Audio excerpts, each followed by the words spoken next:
You're listening to the Erica and Maxie Podcast, a faith-based podcast for Black women and women of color to share stories of grief and loss due to miscarriage, infant loss, stillbirth, with journeys of trying to conceive and infertility. Welcome to episode 37 of the Erica and Maxie Podcast. Today's podcast is brought to you by sistersinloss.com. We are holding a Sisters in Loss brunch on April 21st, 2018 in Chesapeake, Virginia. To find out more information about our brunch, go to sistersinloss.com for more information. In today's episode, we have Michelle Smith, who shares her second trimester pregnancy loss story at 19 weeks gestation, her journey to becoming a full circle doula, and her nonprofit, Miracle Speaks.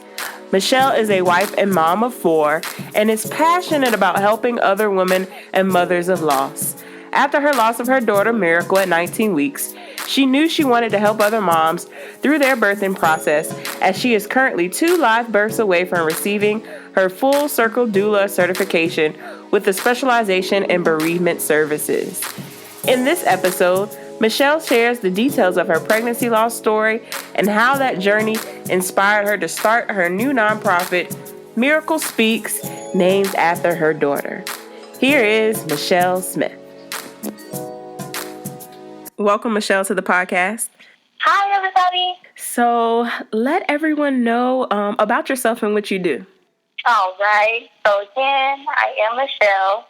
I am located in the Pacific Northwest. I am currently training to be a full circle doula. And I also have started a nonprofit to assist mothers of loss with financial obligations and to just help the community to be more aware about pregnancy and infant loss and how it is affecting us as women. So tell us about your loss story. So my loss story, actually, it'll be 8 years as of this month, February 21st. It'll be 8 years since my loss. I was about maybe 19 weeks pregnant, healthy pregnancy. This was my first pregnancy. So far, everything was good. And just one morning, we woke up and I seemed to be leaking fluid. And over a period of time, with pregnancy, sometimes you leak a little bit. And so I just kind of monitor it for a couple of hours. And finally I called my doctor and was like, hey, this is not normal. I need to be seen. I literally, from the time I left my house to the time I got to the doctor's, I had to change my clothes maybe twice because of the amount of fluid I was losing so fast. So we got to the doctor's. They confirmed that my water did break, or they confirmed that it was a tear in my amniotic sac. But they were like, no worries, sometimes this can patch itself up with bed rest, and, we'll send you out to what we call the high-risk hospital here in Portland, which is St. Vincent. They're like, we'll send you out there just to have a second look, and we'll go from there. Again, this is my first pregnancy. I've been around other pregnant women, my sisters and things, so at this point I'm just kind of like, this is all unfamiliar, so I'm just like, okay, being very optimistic, staying positive. My boyfriend at the time and his mother was with me at the time, so we drove out to the second hospital, and I swear it seemed like we were in the waiting room for maybe an hour and a half just waiting for them to call my name. And at this point, I wasn't leaking any more fluid or anything. So I'm like, hey, maybe something good happened, So finally they called us back. They went ahead and did an anatomy ultrasound. Of course, those are one of the longest ultrasounds when you're pregnant. They want to measure every bone, everything in your body. So we got in there. Baby was still kicking, jumping around. Heart rate was beautiful. I mean, just everything was checking out to be amazing. So I'm like, okay, all right, God, I can breathe now. Okay. And so they needed to. I guess they didn't need to. They asked us if we wanted to know the gender. And so up to this point, we have been referring to our baby as a baby boy. And they let us know that it was not a baby boy. It was indeed a baby girl that we were expecting. Wow. And so we were expecting a baby girl, so we kind of were like, oh, my God, not the baby boy we wanted. Or, so it was like, oh, my God, okay. And then I think the last thing they checked was they measured the amount of fluid that I still had left. And one of the nurses, I heard her attempt to whisper, yeah, she lost a majority of her fluid. And again, this is my first pregnancy, so to me, I don't exactly know what that means. And so I'm just like, the room kind of went silent. They were like, the doctor will go over the results with you. They, cleaned me up. And so they were like, well, do you want a wheelchair? They go back. I'm like, no, I'm fine. Like, I can walk. I walked back, and the nurse that's escorting us back, she kind of like pulled me to the side, and she said, and I quote, you knew coming in here today that this was not going to end good, right? Wow. So I think I at that moment, I felt every ounce of anger I could possibly feel, but I could not utter a word to her. All I could do was look at her. And I felt like she felt what I was feeling because she literally looked startled, and she walked away. So, I mean, at that point, I was angry. Like, from the optimistic that I felt like, okay, this could be good, in that moment, it left me at that moment. I was now angry. We got into the room, and the doctor just kind of said, you've lost the majority of your fluid. I mean, at this point, what we believe from, I guess they tested my fluid, that there was an infection in my fluid. My body's way of getting rid of that infection was forcing my water to break. I'm like, what? Again, never been pregnant, so all of this is just like, what? Like, what do you mean? Like, everything is literally happening so fast at this point. And all I remember the doctor saying is, you have to make a choice or a decision of what you want to do. I'm like, well, what do you mean? What do I want to do? Like, the baby's fine. I just see the baby. And, like, what do you mean? And they're like, at this point, you're going to, miscarry the baby. Either you have a choice to do it on your own, and then we can schedule a follow-up to make sure everything passed and everything is out. Or we can go ahead and, get you in to a doctor and go ahead and have you, I think they offer the DNC,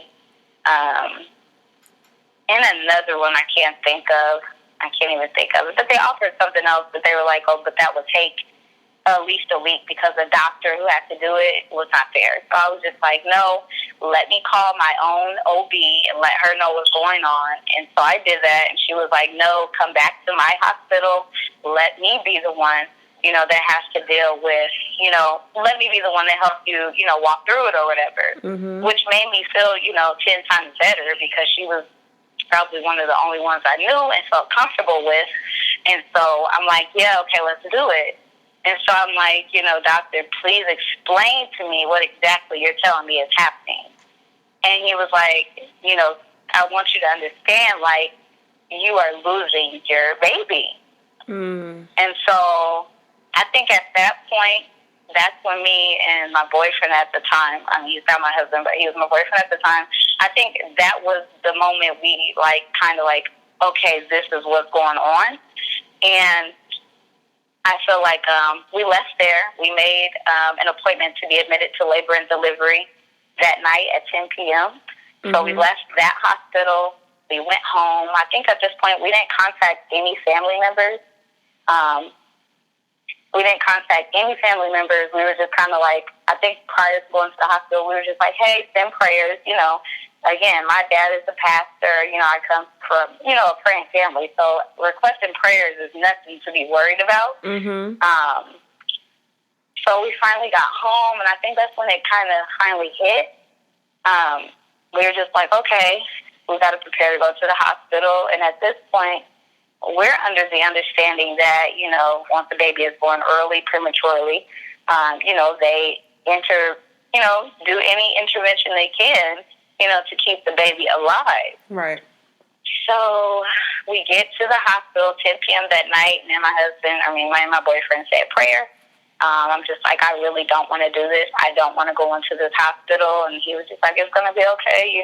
We got each other. We don't know the outcome. But at this point, we're being positive that, whatever happens at this point, it is what it's supposed to be. And so we go in, we check in, and they're kind of giving us a rundown on how everything's going to play out. And then they told us that because I was only 19 weeks, going on 20 weeks, because of the type of hospital it was, they do not believe in intervening when a child is born prematurely before 22 weeks. So I think that kind of hit us. It was like a low blow because we were like, well, hold on, let's pause everything that's going on right now because, again, we were under the understanding that, they would do all that they can to keep our child alive. But that was the hospital, we had been with, and so we were like, at this point I think I started getting a fever, and so they were concerned that this infection that was in my fluid had started to spread. And so they were like, it's totally up to you. You can leave and go to another hospital. We don't know their policies, but we know this is what ours is. And I was just like, I felt comfortable at that hospital because my OB was there, and I trusted her. But in the same sense, I think even now today, I always play back in my head, should I have chosen another hospital, or had I chosen another hospital, would the outcome have been differently? So we went that night. The next morning, which would have been the 20th, they kind of talked us through everything again, and I was like, you know what, at this point, I've made my peace with the situation. I just want to get this started. Again, I was starting to get sick. So it was like an ongoing thing. I think we signed the paperwork, and they began to I think they gave me like maybe a couple hours. And then I was like, all right, let's start the process. Like, I need to get this over with. I didn't want to drag it out. I wanted, whatever was going to happen, I needed it to come so I could deal with it. And so that's exactly what happened. I think the night of the 20th, I want to say, so February 20th, 2010, that night, they gave me Pitocin. I did eventually ask for an epidural because I wanted to be as comfortable as possible. To kind of, I don't even know why I chose the epidural in reality and when I think back about it. Because to me, it was like, again, it's one of those things I look back on and be like, well, did I take away from the experience because I chose the epidural during that time? Like, just some of those things you think back on.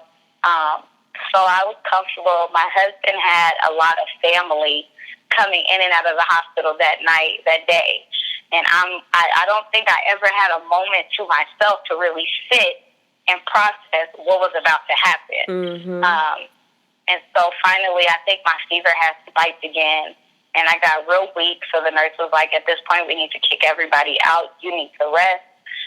We just need to monitor the baby. Again, baby was still fine up until, a baby was still fine. And so I agreed. I was like, let's clear the room. One of the things I was like mentally like, okay, let's try to have this baby February 20th. I don't care if it's 10:59, 11:59. I just wanted to have the baby that day because my baby sister's birthday is February 21st. So I did not want her to have that memory of, okay, her niece passed on her birthday. I did not want, her to always have to remember that on her birthday. But again, our plans and God's plans is two totally complete different things. And so at 12:01, February 21st, I delivered the baby vaginally. And she was born. I think I remember the very moment when I knew she was not with us is because I felt like I don't even know how to describe it. Not a disconnect, but something changed. Something changed. I felt something in my body, not like getting ready for labor, but I literally felt something different. And so at that moment, I was like, I think I'm getting ready to push. They came in, I pushed, and there she was. And so prior to even having her, they asked, did we want to view her? Or did we, and we were like, no, at that point we weren't ready. We did not want to see her. But once we gave birth to her, my sister was in the room, my father and my mother-in-law were in the room, and of course my husband. They were like, oh my God, you have to look at her. She looks just like you. And I was like, what? Like, what? She looks like me? Like, they're like, no, look at her. And so finally, I was, okay, give her to me. And they placed her in my hands, and I literally just looked down, and I just laughed, but these tears were falling from my eyes because I literally was looking, I kid you not, it was like a direct mirror, like it was me. And I was just like, oh my God, like, it was just like, okay, she's here, but she's not here. And one of the things I was looking for, that's what I was waiting for after I delivered her, that sound. I was waiting for that cry, the sound of her voice. And I never heard it. I was waiting for a whisper. I was waiting for something just to give me that little bit of, okay, she's still fighting. And I did not get it. And I felt like that's what resonated with me. Today's episode is brought to you by sistersinloss.com. We are holding a Sisters in Loss brunch on April 21st, 2018 in Chesapeake, Virginia. The Sisters in Loss community is a community of Christian Black women who have experienced a loss due to a miscarriage, infant or child loss, pregnancy loss, stillbirth, or infertility. Our mission is to tackle the difficult questions around grief, loss, marriage, love, and self-care while on the journey of healing through the Word of God, gaining clarity and peace by the power of testimonies, and in finding an empowering path forward after loss. This year's theme is From Surviving to Thriving. The brunch is kicking off National Infertility Awareness Week, which is April 22nd through 28th, 2018. Our goal is to provide the women in attendance there a support community for their grief journey, hope after loss, and to go from surviving to thriving after loss. For more information on the Sisters in Loss brunch, visit sistersinloss.com. So were you all able to spend some additional time with her before you had to give her back to the nurses? We were able to spend as much time with her as we wanted to. So what they did was they went and got her all cleaned up. They got her all dressed up in this beautiful white gown. And they brought her back to the room so I could visit with her, hold her as much as I like, look at her as much as I like, whatever we please. I feel like I did not want to keep her in the room a lot because I didn't want to, not psych myself, but I didn't want to confuse myself to thinking that I actually had a baby next to me that I was actually getting ready to prepare to take home, when in reality, I was not. Mm-hmm. So I just, I kept her in the room, like if my dad or if my aunt or anybody would come up there and they wanted to see her, I would have them bring her into the room, so they could see her, take pictures, and we pray and we cry. But I literally was like, I think my last time I said goodbye to her, I was just like, should I go and say, and hug her again? Like, I literally played with this. So I called her this. I was like, wait, I'm not ready yet. Can you bring her back? Like, I literally did that like 3 times because I was just like, I was not ready for that final, okay, this is it. Because we also had decided on to have her cremated instead of having an actual funeral service for her. So that was the other thing. And even with that, I feel like everything was just a blur. I think it happened so fast. I just like, it was like an out-of-body experience. Even dealing with the chaplain that was there at the hospital, she walked into the room and she obviously did not read the charting because she walked in and said, congratulations. And again, I had no words. All I could do was give her a look of disgust because I'm like, that is your job. you check charts before you enter a room. And so she walked in. She said, congratulations. We looked at her. My husband looked at her. He didn't say anything. He was angry. I said, ma'am, we lost our baby. And she was shocked. You know, she was like, oh, my God, I'm so sorry. But it was just like, in that moment, your sorry means nothing, because it just is like, I just lost a part of me. And then you come and you know, it was just like a slap in the face, you know, on top of the loss. And I mean, I forgave her eventually, you know, and I had the doctor talk to her and make sure, you know, you guys need to push that, because, you know, that anybody else could have reacted, you know, differently. But I just politely, you know, said, hey, you know, excuse me, we lost a child, and left it at that. But, you know, that's vital to me. Like, you just have to do that. But I think after that, I think we actually discharged from the hospital the next day, not because they were pushing us out, which I think is amazing, but they asked me, do you think you need more time? And I was like, no, at this point, I need to get out and get air. I need to go. And so they allowed me to discharge the next day, and we were off to our home to try to adapt. Talk about the time once you got home. So what did you and your boyfriend at the time, now your husband, what did you all do to go through your grief? Did you go to counseling together? You know, how did the loss impact your faith in God and your grief journey? So let's see. He had left the hospital before me. Me and my mother-in-law, she's the one that brought me home. We got there, and I was expecting to see all the baby stuff, you know, still in its rightful place. And we got there, and my husband that's why he left. He came in and took out every piece of baby anything, baby books, baby monitors, every single thing we had. He had removed it from our house. What he did with it, I still don't know. I don't even think I've ever asked. But it was gone. And so when I walked into our house, and I went into our bedroom. That's where everything mostly was. And I just looked like lost. I literally fell to my bed and cried in my pillow. Like, I literally felt like I just poured it into my pillow.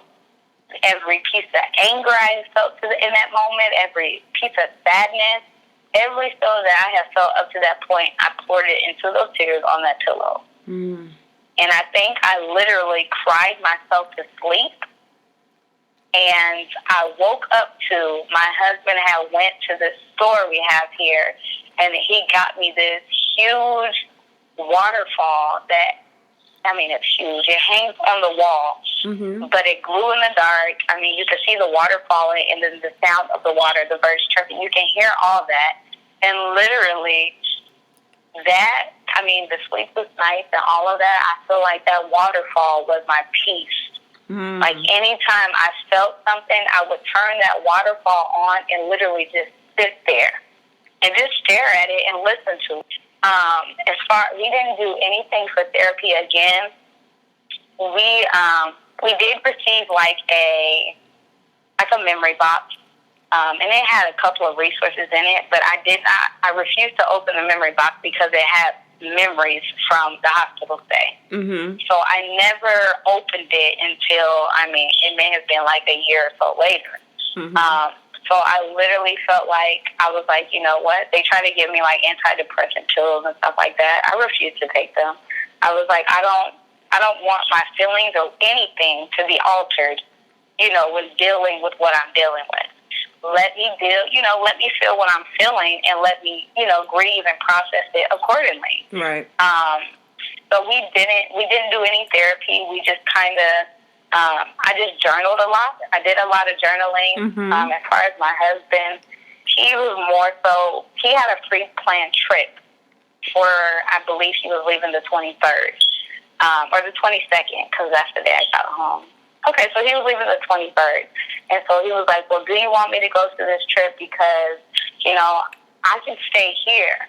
And I'm like, I want you to stay because of what we're going through. But in the same sense, I knew my husband was grieving differently. Mm-hmm. I knew he needed to process what was going on. And I could tell that he felt like he needed to go to this trip. It was, what is it called? He was going to hear someone speak. And so, and I knew he felt like he needed to get there to get whatever it is that he needed. Right. And so I didn't want to stand in the way of that because I understood. I seen him grieving and handle things differently. So I was like, you know what? Go ahead. My family, I have a large support, so they'll come and stay with me to make sure I'm fine. You go and do that and just come back. And so that's what he did. He went for like 2 days and came back. I mean, and it was like he was still there because he literally called or texted me like every hour. And I was just like, hey, chill. Like, I'm okay. I'm breathing. I'm here. And I mean, it was nights and he was like, hey, how are you doing? And I think I had a rough night and I was crying one night. He was like, how are you doing? And I was like, not good. And he was like, I'm looking up flights right now. I'm just about to come back right now. And I was like, don't do it. The thing is almost over. You got another day. Just do that day. I'm fine. Again, my dad is here. And my aunt is here. I'm surrounded by people who are literally making themselves available for me in any type of way. So I'm not alone. So I'm like, just keep doing what you're doing. But I feel like that was like, on top of the loss, allowing my husband to step away, and process his stuff differently than what I was doing. I feel like it was hard. I felt like I was being tested repeatedly. And I'm just like, our first thing we ask when we deal with a loss is, God, why me? Mm-hmm. And I feel like I ask that every single day. God, why me? What did I do? What could I have done? And sometimes those answers, they don't come to us right away. They don't come how we expect them to come. But I feel like there was some moments when I was like, God, if you're here, where are you in the midst of this? Because this cannot be, this cannot be you. Right. And so I feel like it forced me to rely on the foundation, my values and things that were instilled in me at a young age. How to trust God through one of the toughest times, and things like that. It literally forced me to rely on that. I mean, it was times when I was just like, God, I can't even say God right now because I'm like, God, I'm so angry with you because you put me in this. I'm so angry, so I can't even call on you in prayer. Right. And so I don't know. I literally was like, you know what? I know in the end, there will be a reason for this. There will be a reason for all of this. And I may not understand it now, but there has to be something greater. There has to be a reason greater for why God allowed me to go through this. But right now, I don't see it. And I think that's what pushed me to, I question God. I do. God, okay, well, what's going on? What is this about? Because I need to know, make it clear to me what it is. The purpose for different things that we are faced with. And this was one of those times where I'm like, God, you got to show me because right now, this is not it. So let's talk about your trying again journey and your pregnancy with your rainbow baby. Tell us about that. So we lost our baby February 2010, but in January 2010, we had got engaged. And so we were like, we're going to just go ahead and get married later this year. So even after the loss, we were like, okay, let's, go into wedding planning. I remember my husband, I was like, we should go ahead and just try again. And he was like, no, like you need to chill, you need to relax, rest your body, rest yourself. Like he was like so against it. And I was like, no, like I want to try again. Like I was pressuring him in a sense. But I feel like he was probably scared to try again, as well as he wanted to make sure that I was in a better state emotionally, mentally. You know, he wanted to make sure that I was in a better state to be able to even, you know, go down, you know, go through that all over again, not the loss, but to even go through pregnancy again. And so I think we suspected that I could have been pregnant. Let me see, maybe right away, like April, but maybe March. I really don't remember. I just know we took a test and it said positive. So we went to the hospital. I mean, we went to see my doctor. They took a test and they were like, "Oh no, the test says negative." They were like, "Your HCG levels probably were still elevated from the loss," and that's probably what it was. But because I had just dealt with that loss, in my head I was like, "Did I just miscarry again?" And did not even know. Like, just start beating myself up all over again because I'm like, they weren't really sure. They're like, it could have been a pregnancy and you could have lost it, or it really just could have been from your first loss. And so I was just like, I convinced myself it wasn't a miscarriage.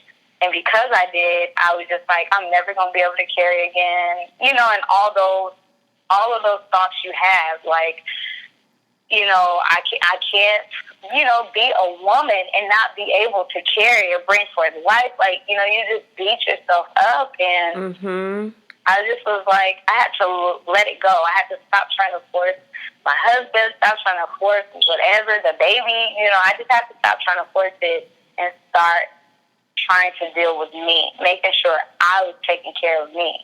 And so that's what I did. And then lo and behold, August 2010, we found out we were 4 months pregnant. I was little at this time, so I wasn't really showing. Like, I was so skinny. It's ridiculous. But I wasn't showing, and I didn't have any symptoms or anything. So, but we found out I was expecting. And it was just like, oh, my God, I'm what? 16 weeks? Oh, my God, 16 weeks. Like, it's scary. So, I mean, we got pregnant. Our wedding was scheduled for my birthday, which was September 19th. And so I think at that point, I just was like, okay, we took it literally day by day, week by week, because it was just that nerve-wracking, well, let's just see if we make it to this week, and let's just see if we make it to the next week. We didn't want to get our hopes up too high. We didn't want to, get pumped up about it, and then we get let down again. So it literally was, we debated baby shower. We debated telling a lot of people. Like, it was a lot of stuff that went with the rainbow baby. And I feel like I tried to overdo everything. Like, I had monitors, and I had, just everything, just to try to stay ahead of what could potentially happen. And we literally I feel like I had a better doctor this time around. I found a Black OBGYN who understood me, my needs, my morals, my values. And I could not have made the better choice. I mean, that was the best decision I ever made. She broke down, just different things about our body. And so I was just like, she was the one I needed. And so she walked me through that pregnancy every step of the way, made herself available outside of office hours. I mean, she was just amazing. And making sure we carried that rainbow baby to term. She literally changed my whole aspect of everything. Wow. But she went over the top, and we carried that rainbow baby. She walked us through labor and delivery, and was like, like everything that I desired for my pregnancy and labor and delivery to be like, that was that. Wow. And there you go. Yeah. Rainbow baby born January 21st, 2011. And then you went on to have 3 more babies, too, as well, right? You have 4 kids. Yes. I do. I have 2 girls, 2 boys. I'm just like, all right, that's enough. That's it. I'm even. I got 2 girls and 2 boys. That's good. We're good. And I think that's what kind of pushed me into wanting to be a doula as well. Awesome. Making that choice to stop, yeah. Let's talk about that. Let's talk about Miracle Speaks, your nonprofit, and then, what really inspired you to want to be a doula? So let's see. Miracle Speaks. Miracle Speaks is a nonprofit that I just started last year. It just launched. And so the vision of Miracle Speaks is to help women through their grieving process. What I found out is that a lot of women have went through a loss or experienced a loss, and either they were shunned about it, either they just kind of, went through it privately by themselves, or even did not even know that that's what they were going through. And a lot of women are afraid to talk about it because they don't feel like it's normal. They don't feel like, they have other women that can relate. And I was like, I don't like that. I don't want my pregnancy loss story to be something that's kept on the low. I need to be able to talk about this story because I know somehow, somewhere, some way, someone can relate. They've been through it, or they know somebody that's been through it, and we can help each other together heal so we can help raise awareness. Mm-hmm. And so that was one of the things, that was one of the reasons why I started Miracle Speaks, was to be able to help raise awareness as well as to help mothers during their time of loss with financial obligations. I feel like that's one of the last things a mother should have to worry about is finances during their time of loss. And so that was my whole, my goal for Miracle Speaks is to be able to provide some type of financial support to mothers of loss and to help raise awareness in our communities. The name, a lot of people ask where Miracle Speaks, the name comes from. Mm-hmm. My baby girl that I lost, her name was Miracle. Oh, okay. My grandmother was on the phone while the time I was delivering her, and she was like, tell her to name her Miracle. And when my grandma says something, we do it. So so we named her Miracle Michelle Alea Fratcher. And so I was like, Miracle. So I knew I needed her name to be a part of this nonprofit. And my sister-in-law was like, well, questioning me, like, what means something to you to come up with a name? And she was like, well, what about Miracle Speaks? Mm. And I took that name and I sat on it. And then I prayed about it, and I was like, you know what, that's it. I said, because one of the things that I yearned to hear was her cry, Miracle's cry. Mm. I never got to hear that cry. Mm-hmm. And so for me, Miracle Speaks is every life I touch, every mother I come in contact with, any mother I'm able to help or anything, that is Miracle speaking. That is her voice, and that is that push. That is her that I'm listening to.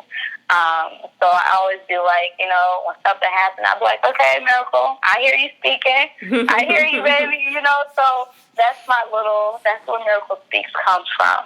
As awesome. You did say, I do have 4 children. And so at the end of my 4th child, I was like, okay, I'm done. I don't want to have any more children. I was just like, I feel like I've done enough. My body has given enough. And so I was like, but I love being a part of labor and delivery. Mm-hmm. So I was like, well, how can I give back? And so we have a training here, full circle doula training here. A lot of women might be familiar with Mama Shafia in ICTC, the International Center for Traditional Childbearing. Mm-hmm. She trains all over the United States. Right. So I took her training, and I believe when I took her training is really about like the old midwives and how they came about, the granny midwives and different things like that. So when I took her training, I was like, yep, that's what I want to do.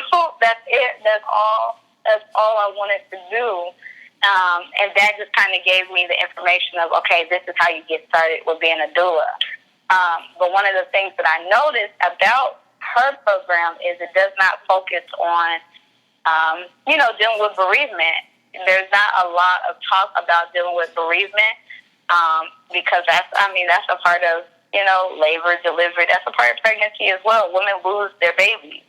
But there wasn't a lot of coverage for that. So I was like, well, maybe that's the field I will go to. I'll become a doula, but specialize in bereavement services so that I can assist mothers during their time of loss. Mm-hmm. And so that's how that came about, and that's where I am currently at now. Awesome. So you're still going through the training certification process, which is amazing. So what resources did you use after your loss? And what other resources are out there that you can recommend to the ladies listening? For sure, I used Butterfly Touch. They were a local nonprofit, but they did a couple of virtual events for people all over to join. But they were kind of like the ones, they created the memory box that actually gave me my daughter's memories, her hospital bracelet, and things like that. So they're a nonprofit that was contracted through the hospital that I delivered at. Mm-hmm. And they kind of gave me they gave me some resources, none that I used, but I kept them because I knew eventually I would be needing them. And so a Butterfly Touch is for sure one of the resources I would say it was vital for me because I attended one of their events. They did like a remembrance walk. I attended one of their events, and I feel like that's when God literally sat with me and was like, aha, this is why, I allowed you to go through what you went through. Mm-hmm. And it came to me in that moment when I went to one of those events. So they were a great help. Even with my nonprofit launching, they gave me a lot of advice. Like, they're still very good people. They're out of business currently, but they still make themselves available to help other women. Another one is Brief Encounters. Okay. They're here locally as well. They host monthly meetings. They host monthly meetings for, if you just lost your child, and then they like pregnancy, miscarriage, and then they host monthly meetings for if you lost, your infant, due to SIDS or, things like that. So they host monthly meetings. They do gatherings specifically around the holidays. Mm-hmm. But they also provide online support and 24/7 phone support as well. Lastly, I have just what encouraging words can you leave the other lost moms that are out there?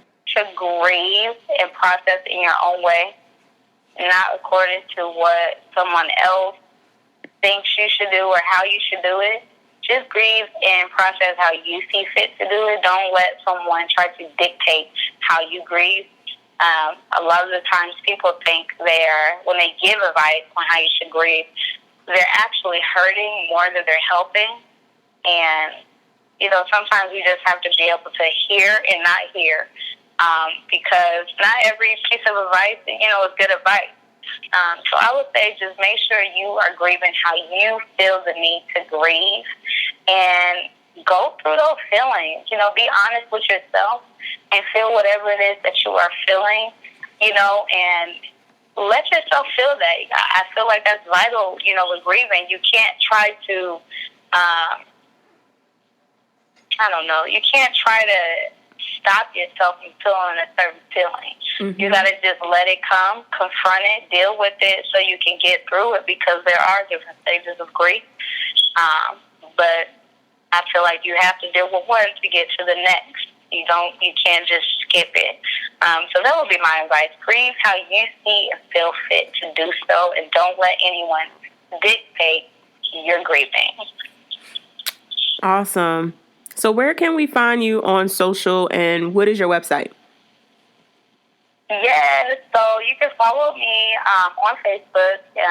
Our group name is Miracle Speaks. 2 words, Miracle Speaks. So you can follow us there. If you want to follow me personally, I'm on Facebook as Michelle X, the letter X, Pratcher, Pratcher. Also, we're on Instagram, Miracle_Speaks. That is our other social media network that we are getting started up. What else am I forgetting? Your website. Oh, yes, our website. And so our website, I don't know how I forgot that. Our website is www.miracletouch02.wixsite.com/Miracle Speaks. I know that is a lot. We are getting a show. But again, that website is www.miracletouch02, that's all one word, www.wixsite.com/Miracle Speaks. I think that was it. Awesome. And I'll make sure I have the links to all of her social media, her website, and then all of the organizations she mentioned in our show notes for everyone so that you can visit those. Thank you so much, Michelle, for being on the podcast and sharing your story. And I can't wait to hear more about your certification as a doula. Yes, thank you so much, Erica. You're amazing. Like, I literally am like, I don't know how we found each other on social media, but I am so glad. I am too. We are definitely sisters connected for sure. Yes. Sisters-in-law connected forever for sure. So I'm happy that we are. We were able to finally interview and get this recorded for everybody. Thank you again. Thank you again, Erica. Thank you for listening to today's episode. I pray the show was inspirational and a blessing to you. The show notes and links for today's podcast can be found on ericaandmcafee.com/podcast.